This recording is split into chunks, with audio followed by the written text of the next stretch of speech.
দুটি জিনিস মানুষকে সবচাইতে বেশি আল্লাহর জান্নাতে প্রবেশ করাবে। একটি হচ্ছে তাকওয়াল্লাহ, আল্লাহর ভয়, আর একটি হচ্ছে হুসনুল খুলুক, সুন্দর আচরণ। রিপিট, আমি আবারও বলছি, দুটি জিনিস মানুষকে সবচাইতে বেশি আল্লাহর জান্নাতে প্রবেশ করায়। একটি হচ্ছে আল্লাহর ভয়, তাকওয়াল্লাহ, আরেকটি হচ্ছে সুন্দর আচরণ, হুসনুল খুলুক।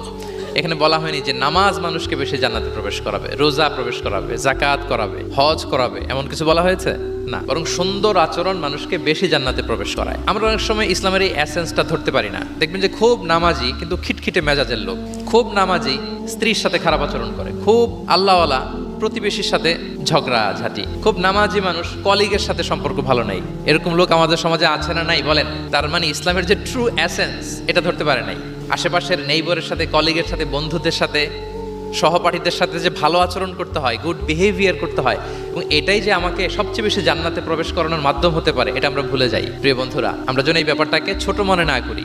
সবচেয়ে বেশি জান্নাতে মানুষকে প্রবেশ করায় তাকওয়াল্লাহ, হুসনুল খুলুক, আল্লাহর ভয়, আর একটা কি সুন্দর আচরণ। অনেক ছোট ছোট বন্ধুদেরকে আমি দেখতে পাচ্ছি অডিয়েন্সের মধ্যে। আমরা আমাদের সহপাঠীদের সাথে, বন্ধুদের সাথে ভালো আচরণ করবো তো আজকে থেকে? হ্যাঁ, সাউন্ড খুব অল্প হয়েছে, আমি শুনি নাই, আরো জোরে করবো কিনা?